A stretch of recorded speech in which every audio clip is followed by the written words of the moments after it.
stupid thing to think that a few 100,000 people like this can defy not only Britain, but really the United Nations and the rest of the world, and get away with it. What a nerve. Who do they think they are? Well, you know, ladies and gentlemen, we've actually won. We have won. Make no mistake.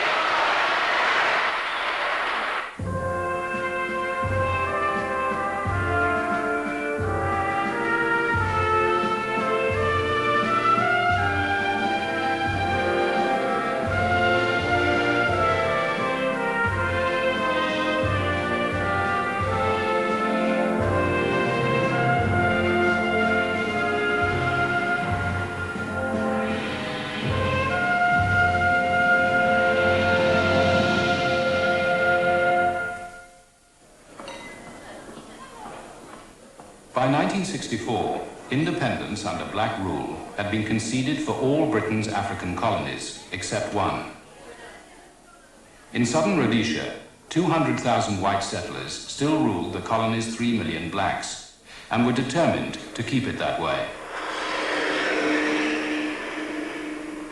To protect their lifestyle, the most luxurious in Africa, they chose a new Prime Minister with instructions to fight any British move which threatened white control. The era of civilized control in southern Rhodesia isn't estimated in a period of 2 years, as some people have tried to. We don't even stretch the era of civilization in southern Rhodesia to 100 years. As far as we are concerned, it has got to be for all time. And of course, ladies and gentlemen, that means only one thing: independence. I went and saw them in 1964 and was frankly horrified. Ian Smith and his cabinet seemed to me to be like a set of white ostriches.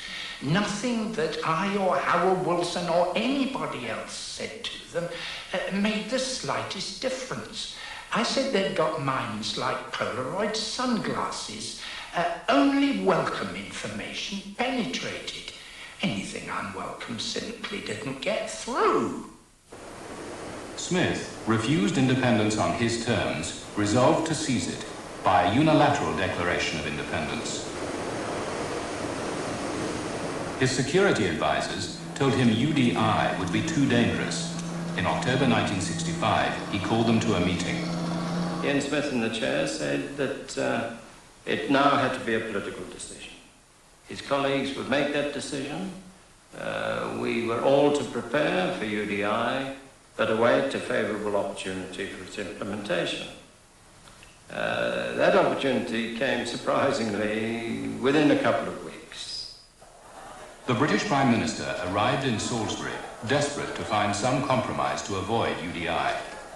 But Smith rejected any plan that might lead to majority rule. The African leaders looked to Britain to stop Smith, if necessary, by force.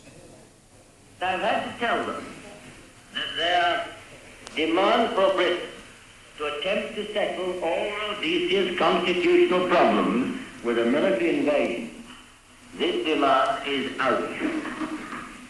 And if there are those in this country who are thinking in terms of a thunderbolt hurtling from the sky and destroying their enemies, a thunderbolt in the shape of the Royal Air Force, let me say that thunderbolt will not be coming.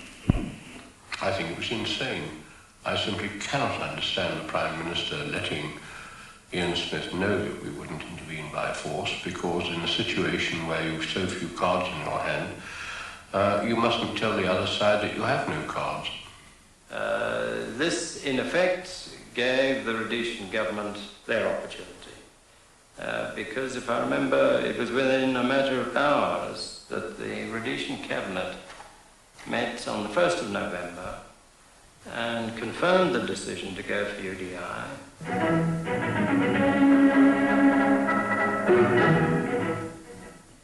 The following message was sent today from the Prime Minister.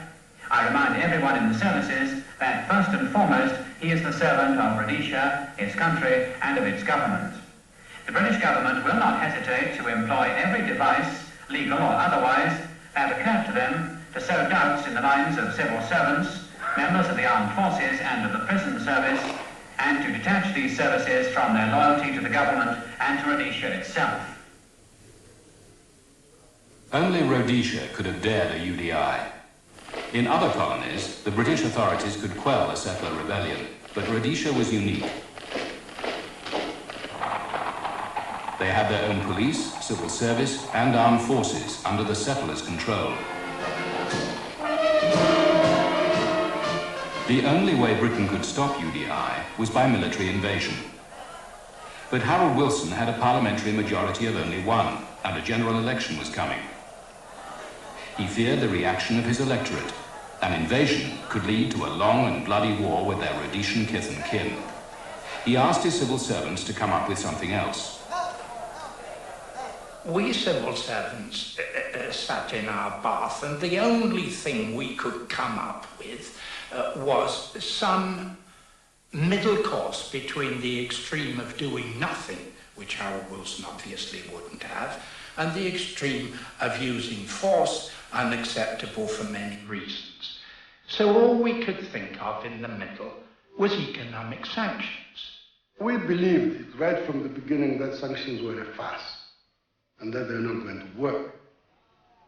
Joshua Nkomo, the father of Zimbabwe nationalism, had long been fighting for African rights. He had been rounded up along with the other nationalist leaders. The Smith regime kept them in detention for the next 10 years.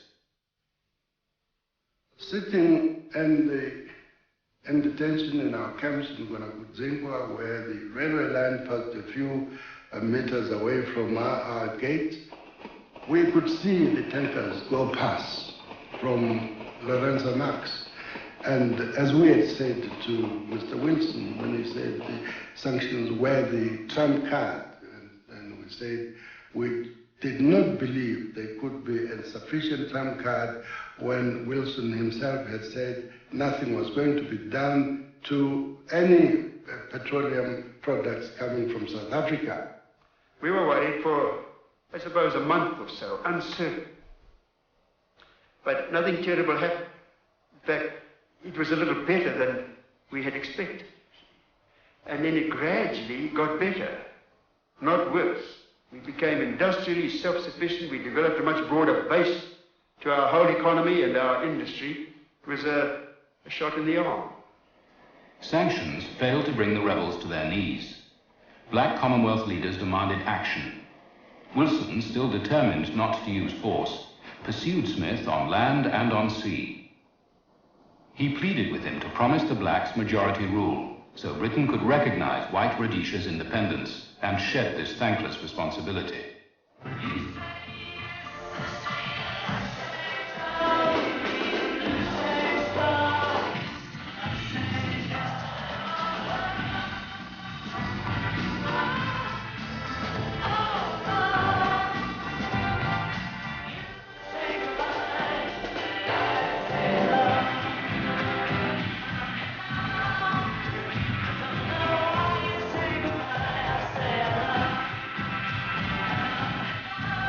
Wilson made increasingly generous offers, but Smith turned down every one.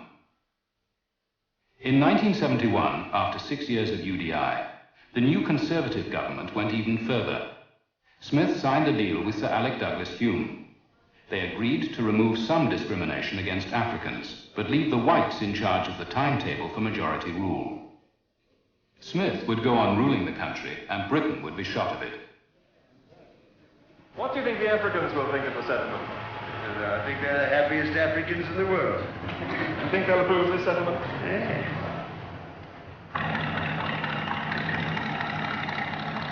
But British governments had always laid down one condition. The Africans must approve the deal. Morning. Britain appointed a royal commission, which dispatched teams across Rhodesia to discover the Africans' opinion. What sections of the people in Rhodesia should be represented in the parliament? The nationalists seized their opportunity to tell the world they would never trust Smith to deliver majority rule. A moderate, Bishop Muzorewa, was picked as the respectable frontman by the nationalists who were running the campaign. We had no money, we had no funds, we had no transport, but somehow word spread just like wildfire throughout the country. And for the first time, everybody was active, and it was no independence before majority rule, no independence before majority throughout the country.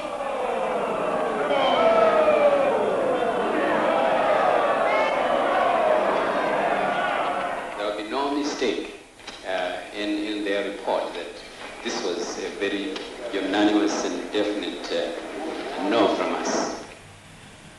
To Hume's disappointment, the Commission reported the Africans turned down the deal. The nationalists had stopped Smith gaining legal independence, but were no closer to removing him. Many believed this could be done only by force. 10 years earlier, black violence had erupted, but it had been sporadic and disorganized.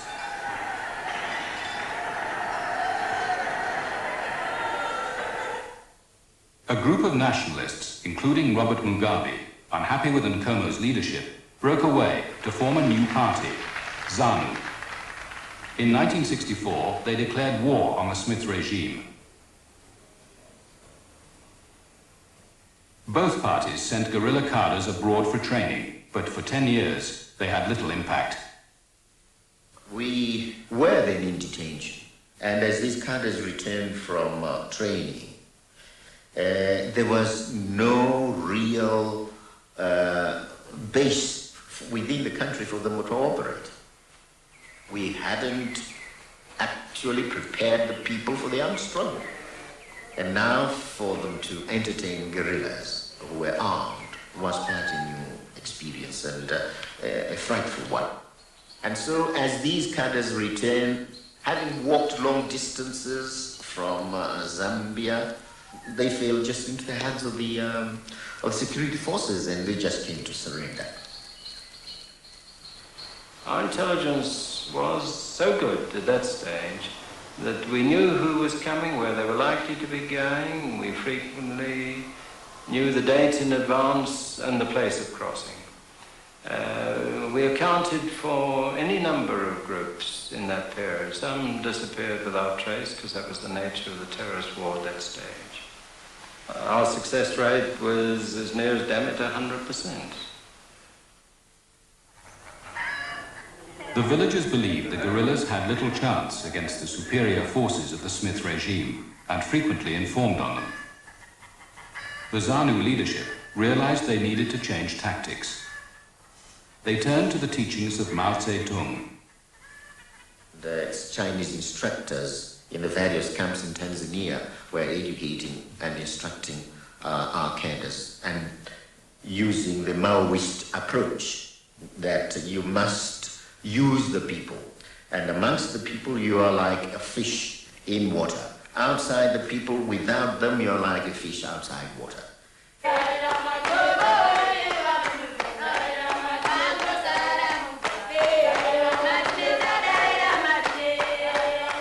ZANU would come at dusk and require the villagers to attend meetings lasting through the night. Mixing entertainment with politics, they taught the people that if they closed ranks behind the fighters, the Smith regime could be defeated. The major message we were bringing to the people was, now we want our country. We are no more politicians who speak by the word of mouth. We are people who want to fight for our country and to get it back through the barrel of the gun, as it was got from us.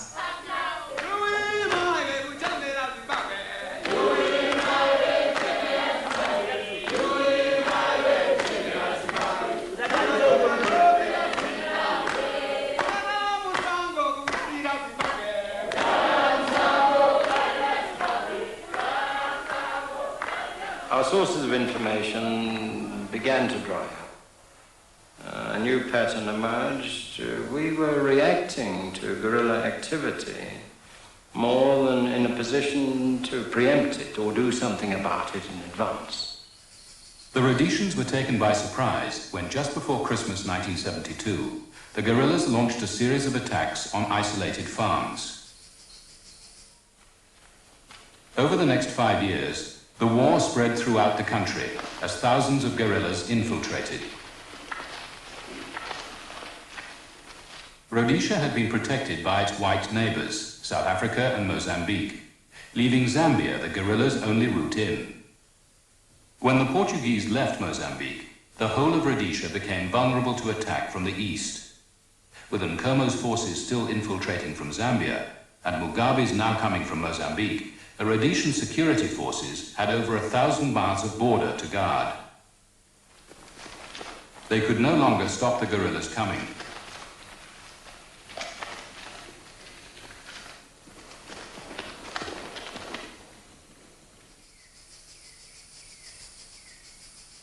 The guerrillas would strike without warning, only to vanish afterwards among the local people.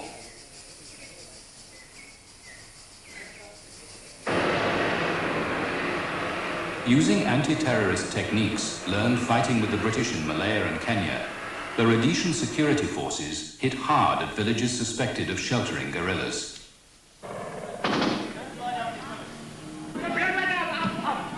The black population was caught between the demands of the security forces for information and the guerrillas' retribution if they talked.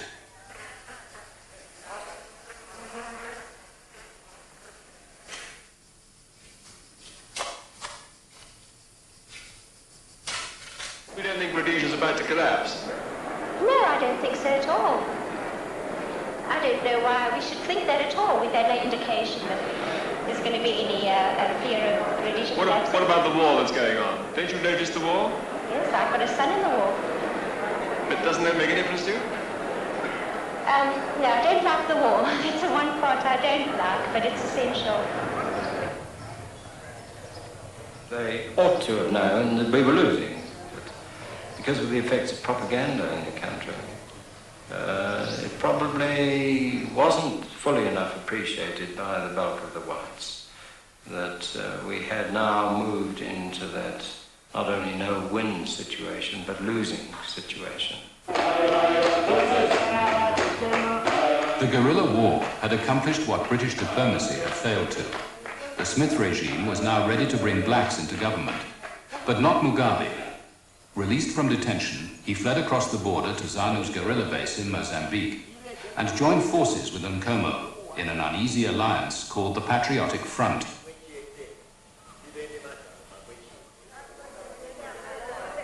Ian Smith looked for a moderate black leader inside the country. We started negotiating with the internal black people as a result of a suggestion put to me by Alec Douglas Hume. He said, can't you get together with some of your internal blacks? Because if you can make a solution which clearly indicates that the blacks are in, and in fact that the blacks are in the majority, he said, I believe the whole world would have to accept that. Smith tried a clever trick. He agreed to form a government with a majority of black ministers, thus securing Bishop Muzorewa as his front man. But he ensured that real power stayed with the whites by keeping the civil service and security forces firmly in white hands. Smith and Muzorewa argued that with a black government in office, there was no reason for the guerrillas to keep fighting, and the world should accept Rhodesia's independence as legitimate. I'm thinking that independence per Salisbury is There is no independence in Salisbury, and you know it. That is irrelevant to us. If you didn't know that, know it now. That is irrelevant. I know that you are. We are fighting to get the transfer of power. If the 2 or 3 chaps decide to join Smith, they become part and parcel of the regime against which we are fighting. And it doesn't matter whether that regime has got black or white face. That's not what we are fighting. We're not fighting against Smith because he's a white man. We're fighting against Smith because his regime is unacceptable. It is a fascist regime, it is a racist regime, and that's all there is.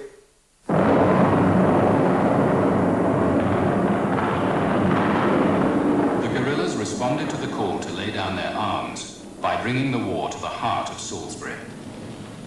They ignited Rhodesia's largest petrol depot, destroying millions of gallons of fuel. Smith's scheme to end the war had failed.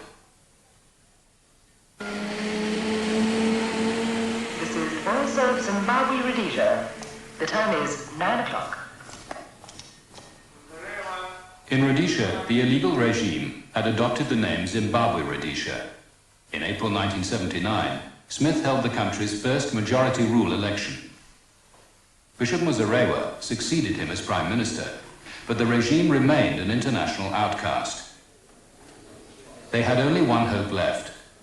2 weeks after Muzorewa, Mrs. Thatcher won her election.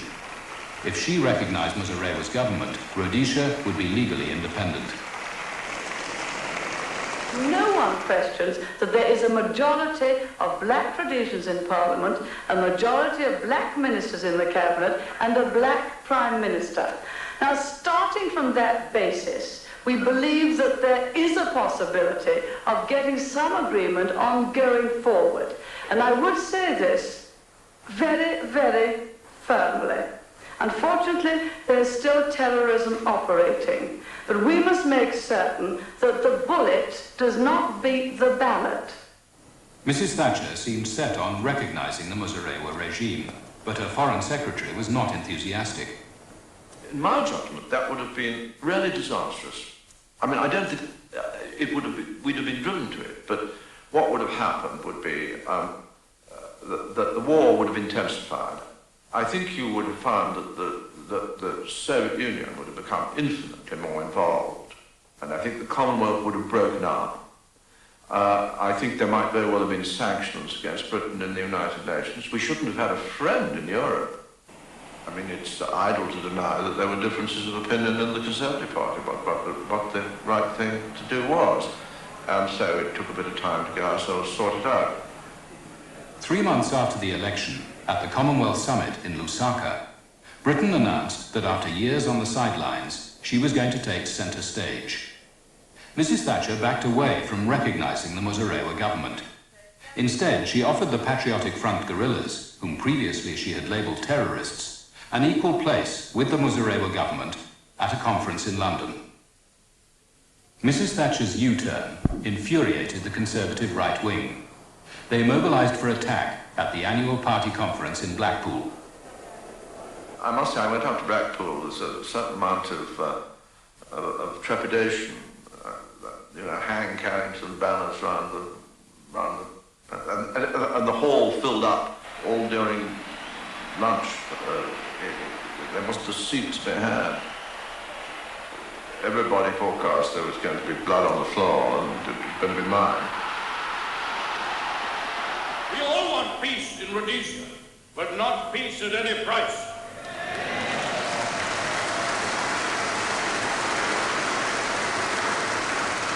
The Conservative Party cannot weigh the pro-Soviet, totalitarian, terrorist Patriotic Front in the same scale as the pro-Western, pro-democratic government of Bishop Muzorewa.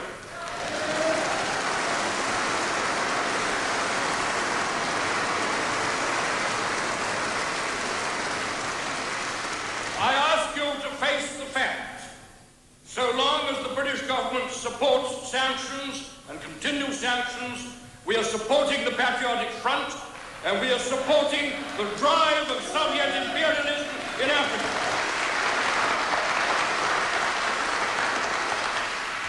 Think what it would mean if we threw over the chance of a settlement at this stage. I believe that the government were right to try to get a settlement, were right, even at this 11th hour, to seek to get the parties together, were right to get the backing of the Commonwealth, were right to take this chance, once and for all, of ending the war.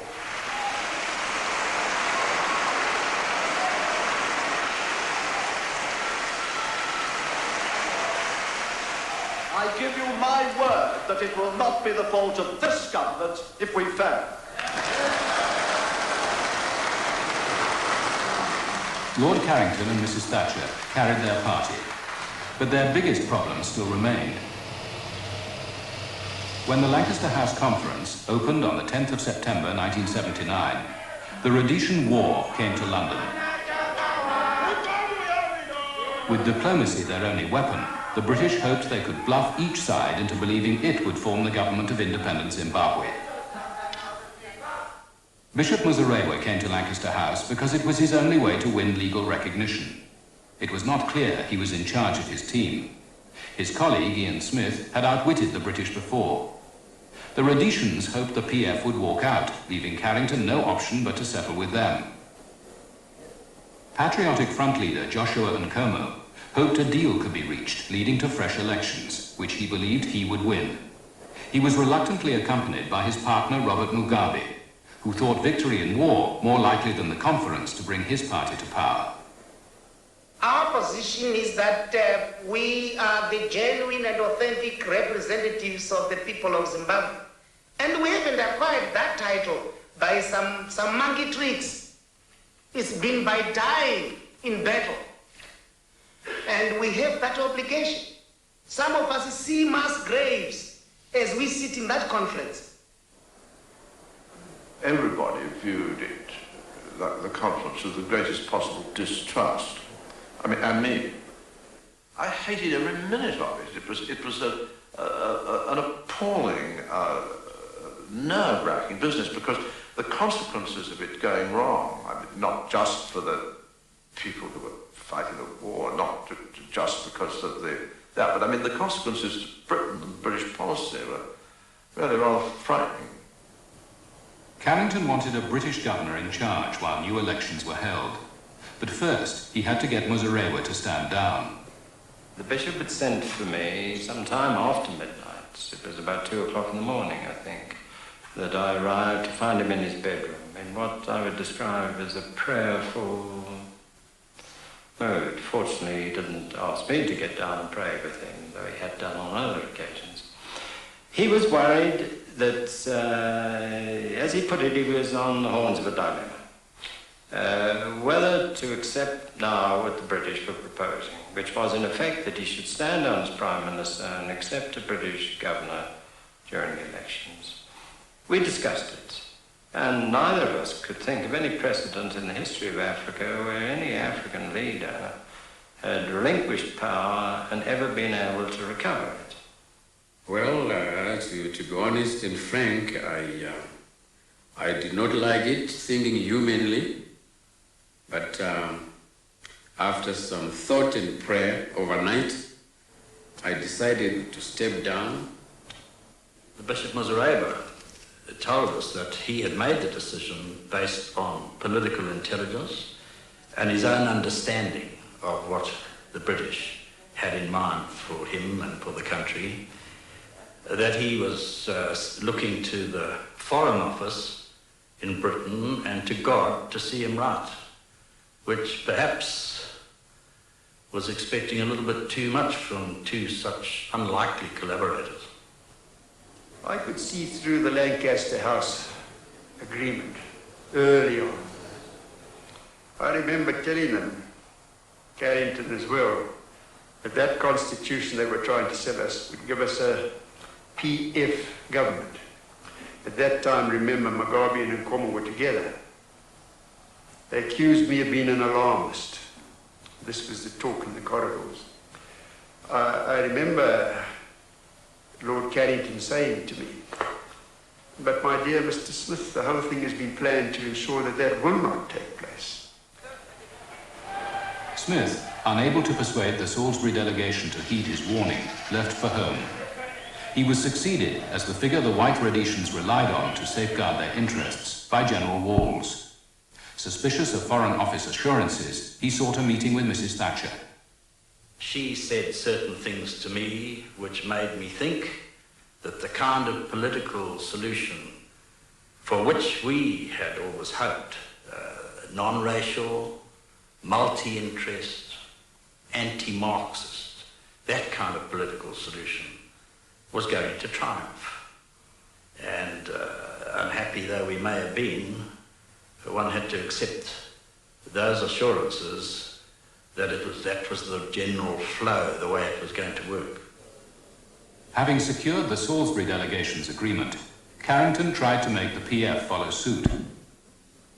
This evening, Lord Carrington pretended that all had been well, pretended that there had been progress, As far as the Patriotic Front is concerned, there have not been discussions at all with anybody in respect of the substantive matters regarding the ceasefire. And we insist that there can never be any agreement.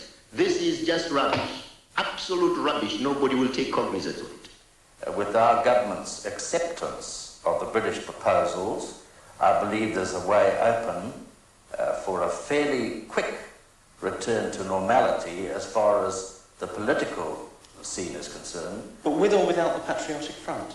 With or without the Patriotic Front. Thank you, you've answered it. I don't care. But if the front doesn't come in, General, the war will go on. That's right, and then the front will be demolished. With the conference still in progress, the Rhodesian security forces launched an all-out assault.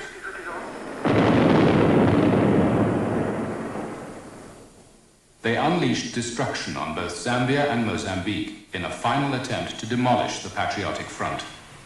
They carried out very extensive raids all the way down the Limpopo Valley, very nearly to the capital of Mozambique. The military temperature was rising all the time, and unless we did something fast to bring things to a conclusion, everything that had been gained in the conference would be thrown away.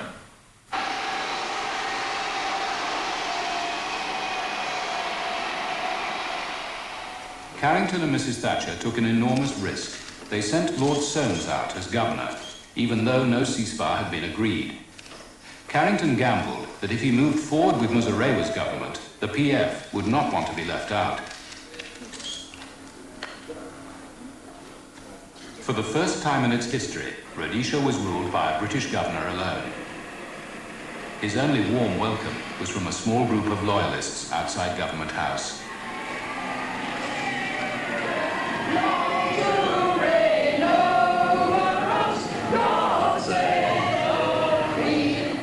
It didn't change my mind. I was going through a very tricky situation.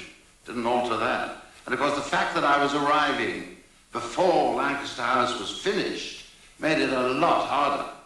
With his governor a sitting target in Salisbury, Carrington tried to push the Patriotic Front into signing. We've been given an ultimatum for 11 o'clock tomorrow morning. Is it 11? Yeah. For 11 o'clock tomorrow morning. The answer is a clear and eloquent no to Carrington. The answer is no. And he and his governor can go hand. There is a limit to power. And here Carrington's power ends. If he wants to wreck it, let him go ahead. He has a British governor stuck in Salisbury. And as far as we are concerned, our orders to escalate the armed struggle stand. And if need be, we will issue fresh ones this week. And it will be all out war with a British governor in place. The final session at the conference ended in failure. Mugabe, not trusting the British, raised objections to details. He believed that if he continued the war, he would eventually win independence on his own terms. But he needed the support of one man, President Samora Machel, who provided his base in Mozambique. For 8 years, the Marxist leader had been Mugabe's crucial ally. The Foreign Office made this appeal to the President. There was a chance, and there wouldn't be another one, for Mozambique to escape the consequences of the war continuing. President Machel had exerted his influence with the Patriotic Front before. If ever there was the moment to do so, it was now. Mozambique had a representative at the conference. He relayed the British appeal to President Machel and received fresh instructions. I eventually had to convey a message to the Patriotic Front that we, the Mozambican government, did not feel that there were any issues at stake at that stage of the conference which would justify the breaking of the conference, that we were not willing to accept the blame for the conference breaking on such minor issues.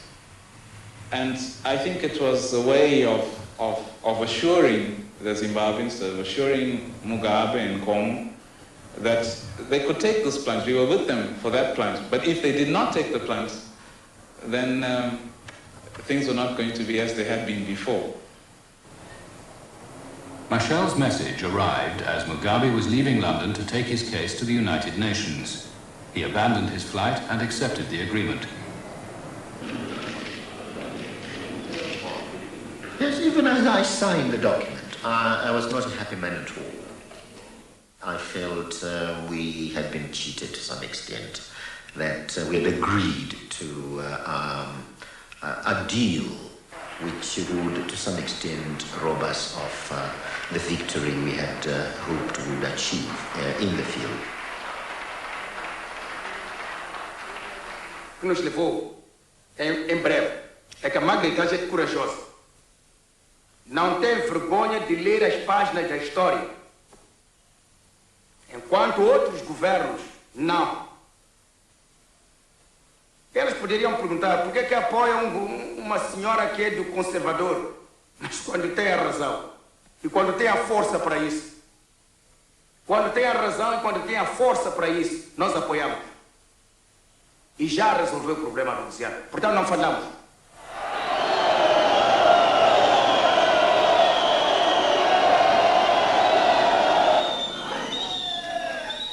To get agreement on paper had been difficult. To get it implemented on the ground would be even harder. Lord Soames had to conduct an election under the guns of two armies.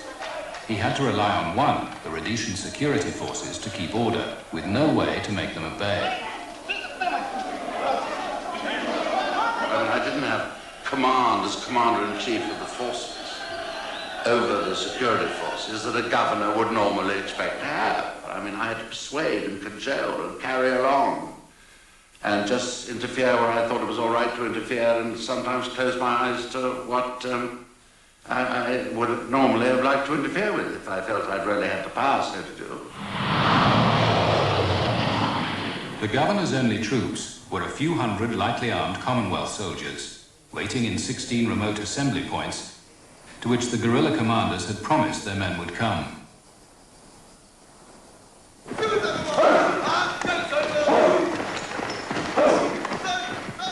British intelligence repeatedly said that there was something like 6,000 or 8,000 Zanla guerrillas inside the country.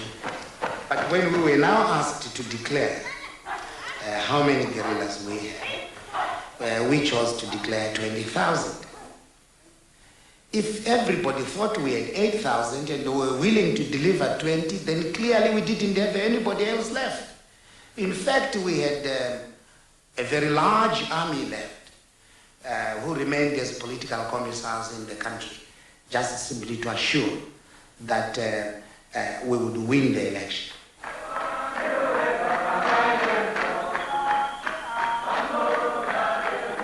By this morning, another 1,000 or more had checked in, bringing the latest total to over 17,000 men from all over the country, but mainly in the east and northeast, men of Robert Mugabe's Zanla forces.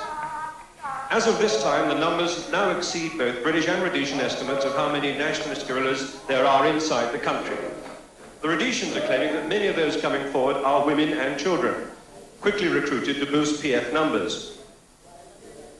They sent in their mujibas, that's the sort of youth league.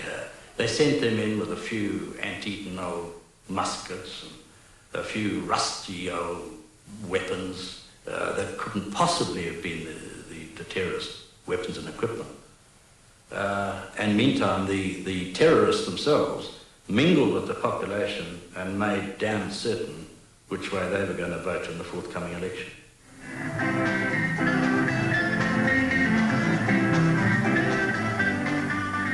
The whites placed their hopes on Bishop Muzorewa to defeat the Marxist Mugabe and show the world that a moderate government was the genuine choice of the people.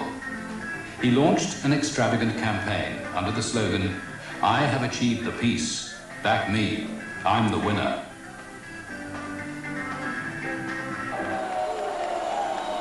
But this time the opposition was more formidable.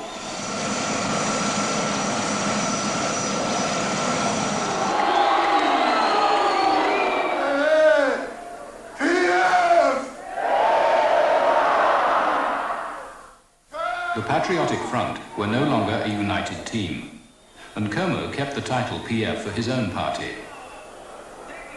Mugabe's ZANU had decided to fight the election separately, to sort out once and for all which of them would be leader. Nkomo's supporters from the minority Ndebele tribe closed ranks behind him.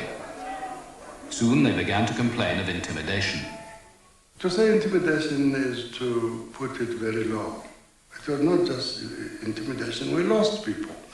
We lost the candidate, we lost about 18 to 20 party workers killed by the young men who were deployed by ZANU outside the assembly points. We learned later that they never were committed to assembly points. They were given a task that during elections they would see to it that everyone in that area voted ZANU. Amidst growing accusations of ZANU intimidation, Lord Soames delayed Mugabe's return for 3 weeks. The biggest crowd ever seen in Rhodesia welcomed home the candidate most feared by the whites.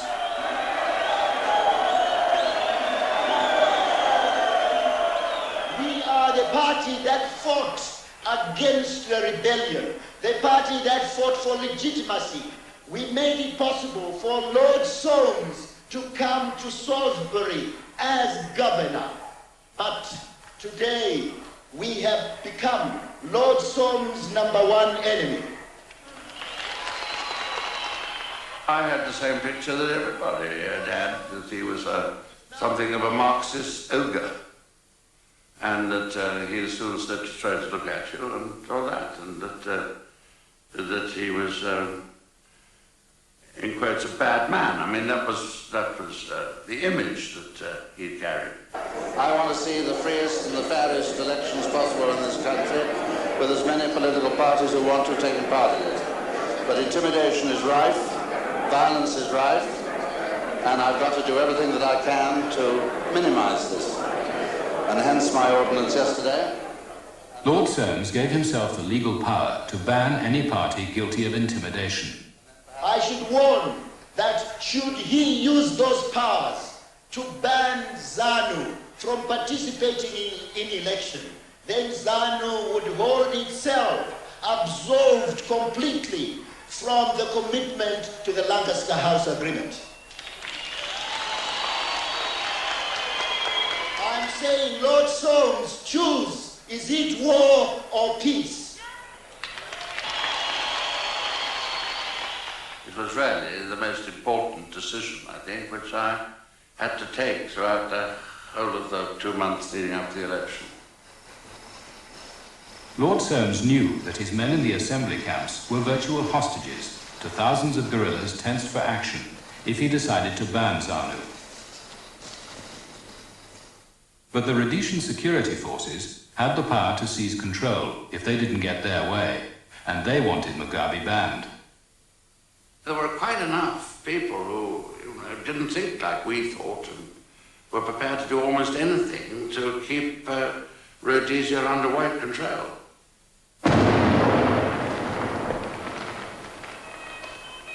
As he drove away from an election rally, Mugabe narrowly escaped assassination when a bomb exploded under his motorcade. This is another instance of the least said the better. But as Mugabe himself said at a later stage, we had spent years trying to kill each other. There were things went on during the elections that would not have been happening in normal times. A series of bombs exploded across the country. A bus filled with Muzorewa supporters was hit by a rocket. Evidence pointed to clumsy attempts by the security forces to incriminate ZANU. I think it became apparent towards the end, I mean the last week or so, that Mr. Mugabe was going to win. I think that it was, at that time, it was not a solution which I thought would be as well received as some of the others.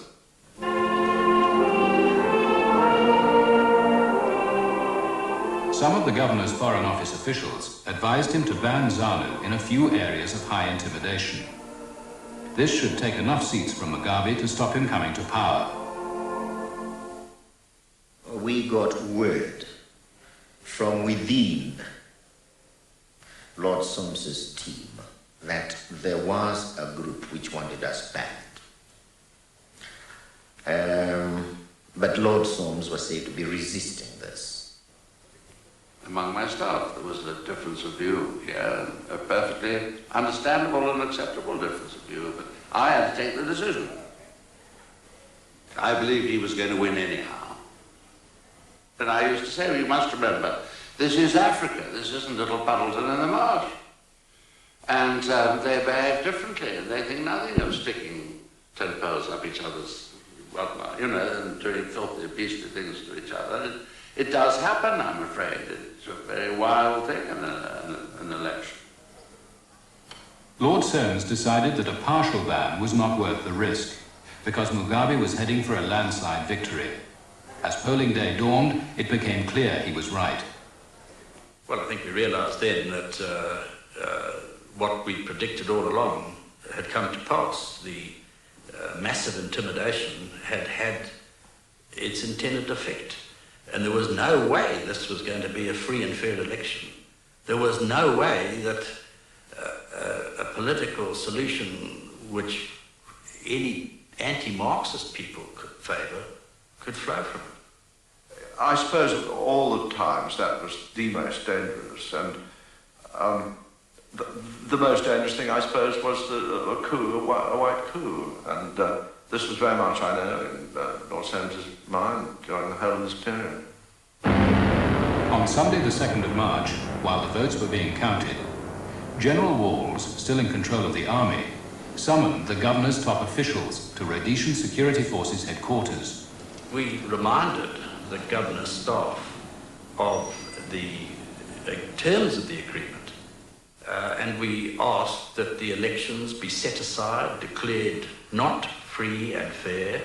We said that we had promised a free and fair election. There had been an election which, broadly speaking, was free and fair, and we were going to help the government which emerged from it in every way we could. Typical diplomatic language as to why nothing could be done, a wringing of hands, and well, we can't do anything, and you know, it's terribly difficult. The United Nations have been here, and people from all over the world are watching us now, and how can we possibly stop it at this stage? We certainly felt that the people we were talking to were beneath contempt.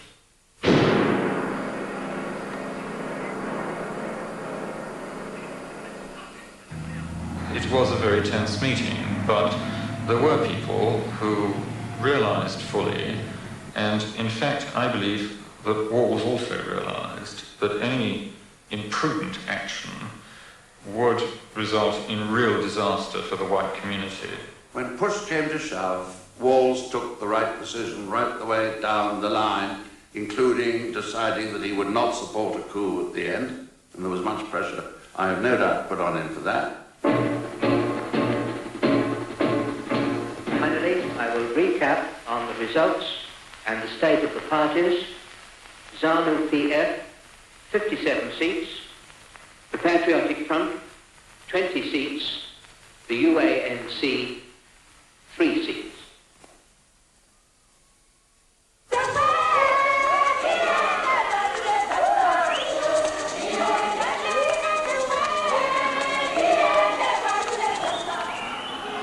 As ZANU supporters celebrated, many whites were packing their bags.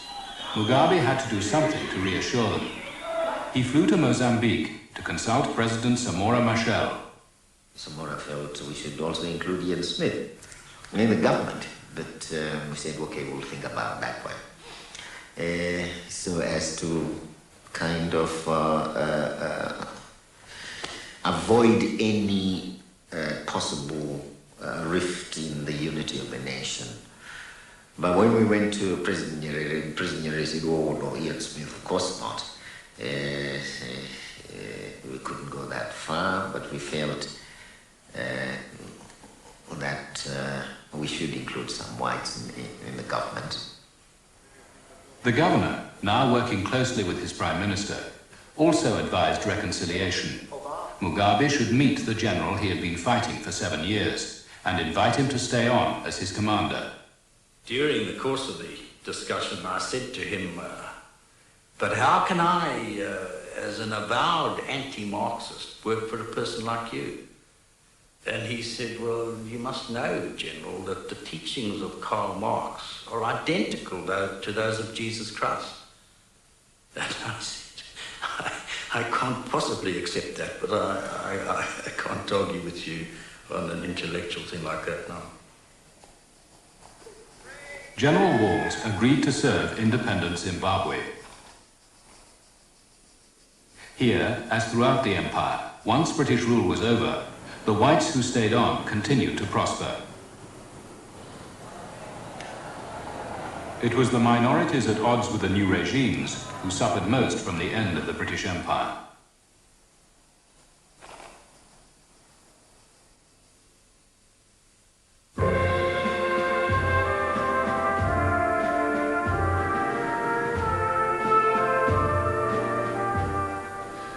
That was the final programme in our series End of Empire. Next week, the start of a 13-part documentary series on a very grand scale indeed. It's Soldiers, hosted by author Frederick Forsyth. A preview in a moment.